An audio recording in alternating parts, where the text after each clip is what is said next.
Hi hello welcome back to our YouTube channel. ನಾನು ನಿಮ್ಮ ಪ್ರೀತಿಯ ದೀಪು ಗೌಡ. ನಾವು ಇವತ್ತು ಸ್ವಲ್ಪ ಹೊರಗಡೆ ಹೋಗೋಣ ಅಂತ ಹೊರಟಿದ್ದೋ. ಗಾಡಿನ ಅರ್ಧ ದಾರಿಲಿ ಹಾಕ್ಬಿಟ್ಟು ಅಲ್ಲಿಂದ ಬಸ್ ಹತ್ಕೊಂಡು ಹೋಗ್ತಾ ಇದ್ದೀವಿ. ನಾವು ಹೋಗ್ತಾ ಇರೋದು ಎಲ್ಲಿಗೆ ಅಂದರೆ ದೊಡ್ಡಬಳ್ಳಾಪುರಕ್ಕೆ ರೀಚ್ ಆದೋ. ಇದು ನಮ್ಮ ದೊಡ್ಡಬಳ್ಳಾಪುರ ಬಸ್ ಸ್ಟಾಪು. ಇದು ಹೊಸ ಬಸ್ ಸ್ಟಾಪ್ ಅಂತ ಕೂಗ್ತಾರೆ, ಇದು ಹಳೆ ಬಸ್ ಸ್ಟಾಪ್ ಅಂತ ಕೂಗ್ತಾರೆ. ಹಂಗೆ ನಾವು ಅಲ್ಲಿಂದ ಬಟ್ಟೆ ಅಂಗಡಿಗೆ ಹೋಗ್ಬೇಕಾಗಿತ್ತು. ನಾವು ಬಟ್ಟೆ ಯಾವಾಗಲೂ ಇಲ್ಲೇ ಶಾಪ್ ಮಾಡೋದು. ಇಲ್ಲಿ ತುಂಬ ಅಂದರೆ ತುಂಬ ಚೆನ್ನಾಗಿರುತ್ತೆ ಟಾಪ್ ಎಲ್ಲ. ಮತ್ತು ಗರ್ಲ್ಸ್ ಅಷ್ಟೇ ಇಲ್ಲಿ ಕಲೆಕ್ಷನ್ಸ್ ಇರೋದು, ಬಾಯ್ಸ್ದಿಲ್ಲ.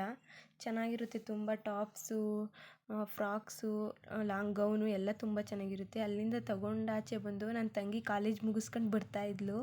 ಅವಳು ವೀಡಿಯೋ ಮಾಡಬೇಡ ಅಂತ ಮುಖ ಮುಚ್ಕೊತಾ ಇದ್ಲು. ಸ್ವಲ್ಪ ಮಾರ್ಕೆಟ್ಗೆ ಹೋಗ್ಬೇಕಾಗಿತ್ತು. ಅಲ್ಲೇ ಹಂಗೆ ಮಾರ್ಕೆಟ್ಗೆ ಹೋದೋ. ಮಾರ್ಕೆಟಲ್ಲಿ ಸ್ವಲ್ಪ ಶಾಪಿಂಗ್ ಮಾಡಬೇಕಾಗಿತ್ತು. ಅದಕ್ಕೆ ನನ್ನ ತಂಗಿ ನಾನು ಕರ್ಕೊಂಡು ಹೋಗ್ತೀನಿ ಬನ್ನಿರಿ, ನಮಗೆ ಗೊತ್ತು ಅಂತ ಅವಳೇ ಕರ್ಕೊಂಡು ಹೋಗ್ತಾವಳೆ. ಎಲ್ಲೆಲ್ಲೋ ರೋಡಲ್ಲೆಲ್ಲ ಕರ್ಕೊಂಡು ಹೋಗ್ತಾವಳೆ, ಗಲ್ಲಿ ಓಡಾಡಿಸ್ತಾವಳೆ. ನಾನು ಅಲ್ಲಾಸ್ ಕರ್ಕೊಂಡು ಹೋಗ್ತೀನಿ, ಇಲ್ಲಾಸ್ ಕರ್ಕೊಂಡು ಹೋಗ್ತೀನಿ ಅಂತ ಕರ್ಕೊಂಡು ಹೋದ್ಲು.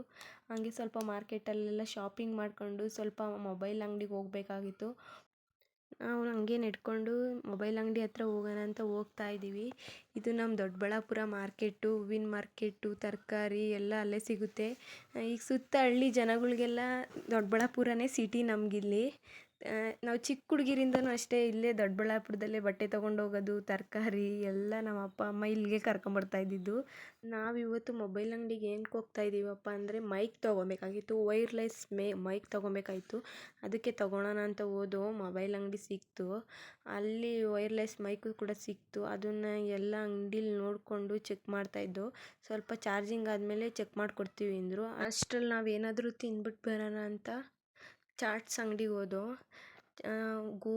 ಗೋಬಿ ರೈಸು, ಮಸಾಲೆ ತೊಗೊಂಡಿದ್ದೋ. ನನ್ನ ತಂಗಿ ಸ್ನ್ಯಾಪ್ ಕೂಡ ಮಾಡ್ತಾವಳೆ. ತಿಂದ್ಬಿಟ್ಟು ವಾಪಸ್ ಅಂಗಡಿಗೆ ಬಂದು ಅವರು ಎಲ್ಲ ನೋಡಿ ಚೆಕ್ ಮಾಡ್ತಾಯಿದ್ರು. ಅದಿನ್ನೂ ಚಾರ್ಜ್ ಆಗಿರಲಿಲ್ಲ. ಅದಕ್ಕೆ ಅದ್ರಾಗ ಫ್ಯೂಚರ್ಸ್ ಎಲ್ಲ ಏನೇನಿದೆ ಅಂತ ಎಲ್ಲ ಚೆಕ್ ಮಾಡ್ತಾಯಿದ್ದೋ. ಆಮೇಲೆ ಚಾರ್ಜ್ ಆಯಿತು. ವಾಯ್ಸ್ ಕೇಳಿಸುತ್ತಾ ಇಲ್ವಾ ಅಂತ ನನ್ನ ತಂಗಿ ಅಲ್ಲೋಗಿ ಮಾತಾಡ್ತಾ ಇದ್ಲು, ನಾವು ಕೇಳಿಸ್ಕೊತಾ ಇದ್ದೋ. ರೆಕಾರ್ಡ್ ಮಾಡ್ಬಿಟ್ಟು ನೋಡ್ತಾ ಇದ್ದೋ ವಾಯ್ಸ್ ಕೇಳಿಸುತ್ತಾ ಇಲ್ವೋ ಅಂತ. ತೊಗೊಂಡು ಅಲ್ಲಿಂದ ಬಂದು ನಾವು ಗಾಡಿ ಹಾಕಿದ್ವಲ್ಲ, ಅಲ್ಲಿ ಮಡಕೆ ನೀರು ಇಟ್ಟಿದ್ರು. ಅಲ್ಲಿ ಮಡಕೆ ನೀರು ಕುಡ್ದೋತು. ತುಂಬ ತಣ್ಣಗಿತ್ತು. ಬಿಸ್ಲಾಗ ಬಂದು ನೀರು ಕುಡಿದಿದ್ದಕ್ಕೆ ತುಂಬ ಖುಷಿ ಆಯಿತು. ಮನೆಗೆ ಹೊರಡೋಣ ಅಂತ ಗಾಡಿ ತಗೊಂಡು ಹೊರಟೋ.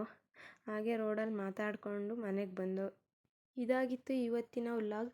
Thank you for watching this video. Please subscribe my YouTube channel.